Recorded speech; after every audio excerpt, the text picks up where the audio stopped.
السلام علیکم ناظرین، آپ دیکھ رہے ہیں پروگرام ٹاکرا اور میں ہوں آپ کا میزبان ذیشان گیلانی۔ آج میرے ساتھ موجود ہیں امیر جماعت اسلامی جناب سراج الحق صاحب۔ ان سے ہم بات کریں گے اس وقت موجودہ سیاسی صورتحال کے اوپر اور ان سے جانیں گے کہ وہ ان کا تجزیہ کیا ہے، وہ کیا کہتے ہیں اس حوالے پہ۔ السلام علیکم سر۔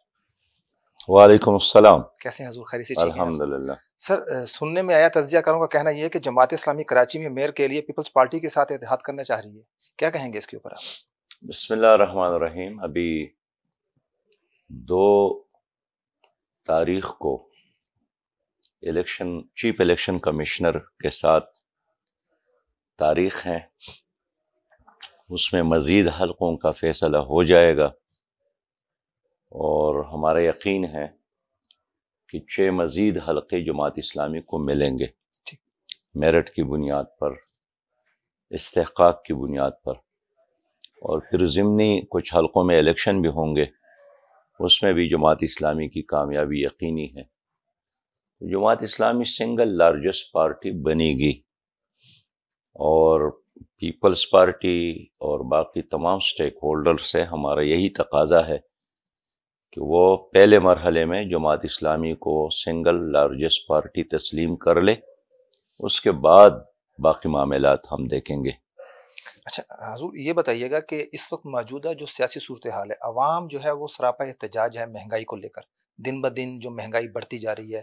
پہلے پاکستان تحریک انصاف تھی، وہ بھی ناکام رہی اس حوالے سے، پہلی دوسری پارٹیوں کو بھی دیکھ چکی ہے عوام۔ کیا حکمت عملی بنائیں گے اگر آپ سمجھتے ہیں کہ جس سے عوام کو ریلیف مل سکے؟ دیکھیے، جماعت اسلامی تو مہنگائی، بے روزگاری، لا قانونیت، بدامنی کے خلاف تحریک چلا رہی ہے۔ کل بھی بہاولپور میں ہمارا جلسہ تھا، اس سے پہلے ڈیرہ غازی خان چھوٹی زرین میں ہمارا جلسہ تھا، آج ملتان میں ہے، اور مسلسل یہ ہماری مہم، یہ کمپین جاری ہے، اس لیے کہ جو ملک میں پارلیمنٹ میں موجود 3 سیاسی جماعتیں ہیں، P D M, P T I اور پیپلز پارٹی، یہ مصیبت انہی کی وجہ سے ہے، اور ایک خوبصورت پاکستان، باغ اور بہار پاکستان، 23 کروڑ عوام کا پاکستان، ایک ایٹمی پاور پاکستان، 5 دریاؤں کا پاکستان، انہوں نے معاشی لحاظ سے بھی تباہ کیا، سیاسی انارکی کا بھی شکار ہوا، بدامنی میں بھی، اور ہر وہ مصیبت اس وقت ہمارے ملک میں ہے جس سے لوگ اللہ کی پناہ مانگتے ہیں۔ اور غضب یہ ہے کہ پیپلز پارٹی بھی حکومت میں ہے، وہ اپنے آپ کو ذمہ دار نہیں سمجھتی، پی ڈی ایم اور پی ٹی آئی بھی اپنے آپ کو ذمہ دار نہیں سمجھتی، ایک دوسرے پر ڈالنے کی کوشش کر رہے ہیں، لیکن حقیقت میں یہ جو کرپٹ ٹرائیکا ہے، یہ گزشتہ سال ہر سال سے عوام پر مسلط ہے۔ جماعت اسلامی چاہتی ہے کہ پہلے مرحلے میں تو لوگ یہ سمجھنے میں کامیاب ہو کہ ہمارے مشکلات، مصیبت اور تکلیف اس وقت دور ہوگی جب یہ کرپٹ ٹرائیکا سیاست سے ہٹ جائے، اور جن کا احتساب کرنے میں عدالت ناکام ہو گئی ہے، نیب بھی ناکام ہے، اس لیے کہ تمام ادارے اس کے آگے خود سر بسجود ہے، تو جماعت اسلامی ان کے خلاف ایک تحریک چلا رہی ہے، اور علاج تو عوام کے پاس ہے، اور وہ ووٹ کی طاقت سے ان کرپٹ عناصر کا خاتمہ کرنا ہے، ان کا محاسبہ کرنا ہے۔ آگے جا کر ہمارے مسائل کا حل یہی ہے کہ اس ملک میں سودی نظام کا خاتمہ ہو جائے اور اللہ کا نظام، معاشی نظام یہاں پر نافذ کیا جائے۔ جن لوگوں نے اداروں کو لوٹا ہے، خزانے کو لوٹا ہے، توشہ خانوں کو لوٹا ہے، قوم کو لوٹا ہے، ان کا احتساب ہو، اور جو دولت انہوں نے لوٹ لی ہے ان سے دوبارہ لے کر قومی خزانے میں جمع کیا جائے۔ ایک قومی وحدت اور ملی وحدت کے بغیر کوئی ملک تو ترقی نہیں کر سکتا ہے، اور ہمارے ملک اور ملت کو ان لوگوں نے تقسیم کیا ہے، یہ مافیاز ہے، ظالم جاگیردار ان پارٹیوں میں پناہ لیے ہوئے ہیں، لینڈ مافیا ان پارٹیوں میں موجود ہے، ڈرگ مافیا ان پارٹیوں میں موجود ہے، اور یہ 75 سالوں سے یہی گندا کھیل کھیل رہے ہیں۔ اس لیے اس کا علاج اس ملک میں ایک پرامن اسلامی انقلاب ہے، اور اس پرامن اسلامی انقلاب کے لیے ہم چاہتے ہیں کہ نوجوان آگے بڑھے اور اپنے طاقت کے ذریعے اس ظلم، جبر اور کرپٹ نظام کے خاتمے میں جماعت اسلامی کا ساتھ دے۔ حضور یہ بتائیے گا کہ آئندہ جو الیکشن ہے، 2 صوبوں کی جو اسمبلی ہیں وہ تحلیل کر دی گئی ہیں، نگران سیٹ اپ بنا دیا گیا، کیسے دیکھ رہے ہیں آپ آئندہ الیکشن؟ دیکھ رہے ہیں وقت پہ یا ڈیلے کریں گے اس کو؟ ہم چاہتے ہیں کہ الیکشن ٹکڑوں میں نہ ہو، ایک دن الیکشن ہو، قومی اسمبلی کا بھی، صوبائی اسمبلی کا بھی، اور جتنا بھی الیکشن میں حصہ لینے والے سٹیک ہولڈرز ہیں جی ان کے درمیان بامانی مذاکرات ہو، یعنی گیم کا جو رولز ہے یا قانون ہے وہ پہلے طے ہو، ورنہ اس کے بغیر اگر کنسنسس کے بغیر کوئی الیکشن ہو بھی گیا تو آپ دیکھیں گے کہ مزید لڑائیوں میں، دنگا فساد میں اضافہ ہوگا، اور ان لڑائیوں اور دنگا فساد کا نقصان لیڈروں کو نہیں ہے، عوام کو ہے۔ اب آپ دیکھتے ہیں کہ پورا ملک جام ہے، 6000 کنٹینر اس وقت سمندر میں پڑے ہیں، ایلسی نہیں کھل رہی ہے، اس میں خوراک کا سامان ہے، دوائیاں ہیں، کتابیں ہیں، ہر چیز موجود ہے، تو پورا ملک جام ہو گیا ہے۔ اس کی وجہ سے کارخانے بند ہو رہے ہیں، کارخانے بند ہو گئے تو مزدوری ختم ہو گئی، مزدور بے روزگار ہو گئے، مزدور بے روزگار ہو گئے تو ان کے گھروں میں ان کے بچے بھوکے پیاسے رہنے پر مجبور ہو گئے۔ تو جو بھی اس وقت مصیبت ہے ان کا جو ذمہ دار ہے یہ نہ جنات ہے نہ کوئی اور ہے، یہی سیاسی لیڈر ہے جو ہر وقت سکرین پہ نظر آتے ہیں، اس لیے کہ ان کا ساتھ پیسہ ہے، یہ چینل پہ وقت لیتا ہے اور اپنے مکروہ اور جھوٹی سیاست عوام کے سامنے رکھتے ہیں اور دھوکہ دیتے ہیں۔ ایز اے امیر جماعت اسلامی کیا آپ سوچ رہے ہیں آئندہ الیکشن کے بارے میں؟ کیا امیدیں وابستہ رکھتے ہیں آپ ہماری نوجوان نسل سے؟ خاص جماعت اسلامی نے بھرپور تیاری کی ہے، نوجوانوں کو ہم ہر جگہ ایکاموڈیٹ کر رہے ہیں، ان کو آگے لا رہے ہیں، اور چاہتے ہیں کہ ظالم جاگیرداروں اور اڈیروں کی بجائے اسمبلی کے دروازے، قومی اسمبلی اور صوبائی اسمبلی اور سینٹ کے دروازے عام باصلاحیت دیانتدار لوگوں کے لیے کھول دے۔ تو جماعت اسلامی آئندہ کے لیے جو پلاننگ رکھتے ہیں اس میں زیادہ سے زیادہ نوجوانوں کو، باصلاحیت نوجوانوں کو ہم نے اسمبلی تک پہنچانے کا فیصلہ کیا ہے۔ ملک میں اس وقت معاشرت کی جو حالات ہیں، اگر جماعت اسلامی اقتدار میں ہوتی تو کیا اس کی حکمت عملی دیتی؟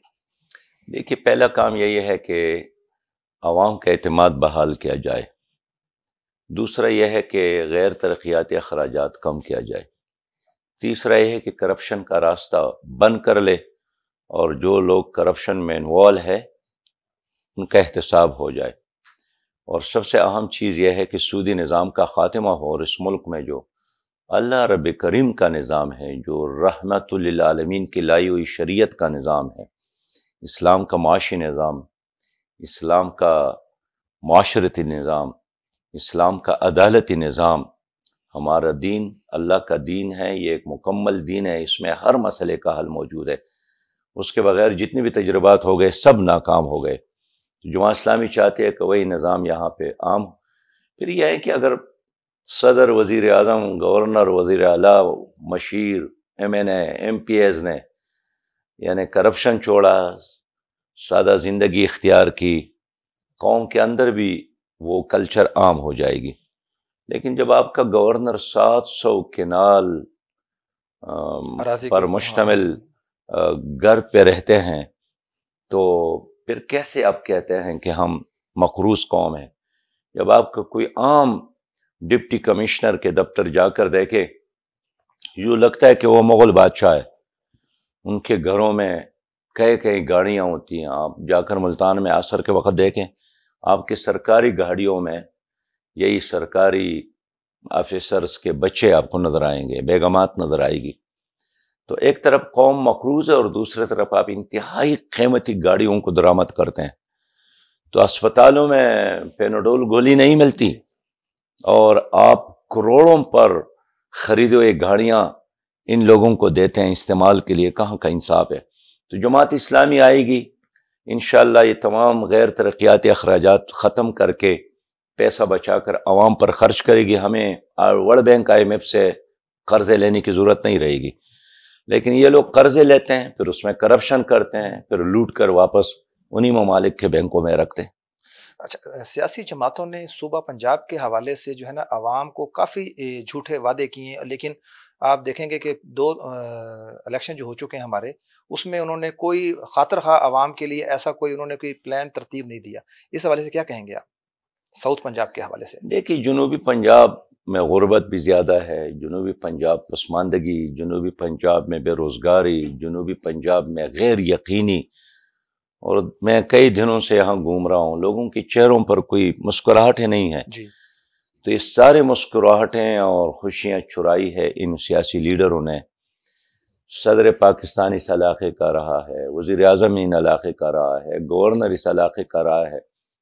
تو ٹھیک ہے، ان کے صبح و شام میں تبدیلی آئی ہیں، ان کے بینک بیلنس میں، کارخانوں میں اضافہ ہوا ہے، لیکن عوام کی حالت میں کوئی انقلاب تبدیلی ہم نے نہیں دیکھی ہے.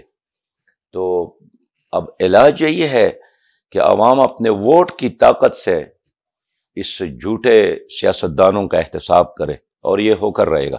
کوئی ایسا پلان آپ کے ذہن میں ہے جو آپ حکومت کو دینا چاہیں جس سے کوئی بہتری آ سکے؟ اس حکومت کے ساتھ پلانس اور منصوبہ تجاویز کی کمی نہیں ہے. نہ ان کا ول ہے، نہ ان کی صلاحیت ہے، نہ ان کا ویژن ہے، نہ ان کا ارادہ ہے. یہ زیادہ سے زیادہ اپنی ذات یا اپنے خاندان سے آگے نہیں دیکھتے ہیں. لہذا ایسے لوگوں کو تجاویز دینا اور مشورے دینا یہ بینس کے آگے بین بجانے کے مترادف ہے. اچھا، یہ بتائیے کہ ملک بھر میں جماعت اسلامی ورکر کنونشنز کر رہی ہے، جس کے اوپر خطیر رقم بھی خرچ ہوتی ہے. کیا لگتا ہے آپ کو اتنا خرچہ کرنے کے بعد بھی آپ جو نوجوان نسل ہے ان کو آپ جماعت اسلامی کی طرف لے کے آ سکیں گے؟ بھئی ہم نے تو کوئی خرچ نہیں کیا، ہمارا تو اتنا پیسہ خرچ ہوتا ہے کہ گاڑی میں تیل ڈال کر ادھر پہنچ جاتے ہیں. باقی ہمارا ورکر خود اپنے پیسے پر ہمارے جلسوں میں آتا ہے، اور ہمیں کوئی باقی پارٹیوں کی طرح گاڑیاں اور موٹریں اور کرایہ اور پھر کانے اور پلاؤ کھلانے نہیں پڑتے ہیں. اس لیے کہ ایک دین دار اور دین سے محبت اور دین کے جذبے سے لوگ جماعت اسلامی کے ساتھ جڑے ہیں. اس لیے یہاں پیسہ خرچ کرنا بھی جہاد سمجھتا ہے، کام کرنا بھی اللہ کی رضا کے لیے جہاد سمجھتا ہے. تو ہمارا اس طرح خرچ نہیں ہوتا ہے جس طرح آپ کا تصور ہے کہ دوسرے پارٹیاں تو اس روز کا وہ بھی دیتا ہے، کرایہ بھی دیتا ہے، اور پھر دہاڑی بھی دیتا ہے. تو اس طرح خرید اور فروخت کی بنیاد پر جو سیاست ہوتی ہے اس کا انجام یہی ہوتا ہے جو آپ کے سامنے ہے. جماعت اسلامی اب لوگ اپنا نجات دہندہ سمجھتے ہیں کہ کرپشن فری جماعت اسلامی ہے، حقیقی جمہوری جماعت اسلامی ہے، خدمت کرنے والی جماعت اسلامی ہے، اور پروگریسو ترقی کے لیے ناگزیر جماعت بھی جماعت اسلامی ہے. حضور، ہماری عوام کو اور خاص طور پہ نوجوان نسل کو آخر میں کوئی پیغام دینا چاہیں جماعت اسلامی کی طرف سے؟ ہمارا یہی پیغام ہے کہ یہ پاکستان مدینہ منورہ کے بعد دوسرا ملک ہے جو ایک کلمے اور ایک نظری کی بنیاد پر بنا ہے، لیکن 75 سالوں سے اس ملک پر ظالم درندے مسلط ہے، استعمار کے ایجنٹ مسلط ہے، کرپٹ مافیا مسلط ہے. اگر آپ چاہتے ہیں کہ پاکستان خوشحال ملک بنے، ترقی کر لے، آگے بڑھے، ہر انسان کو ان کا حق ملے، عدل اور انصاف کی حکمرانی ہو، پانی صاف ملے، لوگوں کو جاب ملے، گھر کپڑا ملے، اور لوگوں کو اپنا حق ملے، تو پھر اس کے لیے جماعت اسلامی کا ساتھ دے تاکہ اس ملک میں اسلامی انقلاب ہو. اسلامی انقلاب روٹی کپڑا اور مکان کی ضمانت، اسلامی نظام اس ملک میں عدل اور انصاف کی ضمانت، اسلامی نظام جان اور مال کی حفاظت کی ضمانت. بہت بہت شکریہ حضور آپ کا. ناظرین، ہمارے ساتھ موجود تھے امیر جماعت اسلامی سراج الحق صاحب. ہم نے ان سے گفتگو کی کہ وہ اس وقت جو ہمارے معاشی حالات ہیں اس کے اوپر وہ کیا کہیں گے، ان کی رائے جانی. انشاءاللہ نئے پروگرام میں دوبارہ ملاقات ہوگی. تب تک کے لیے اپنے میزبان ذیشان گیلانی کو اجازت دیجیے. اللہ نگہبان.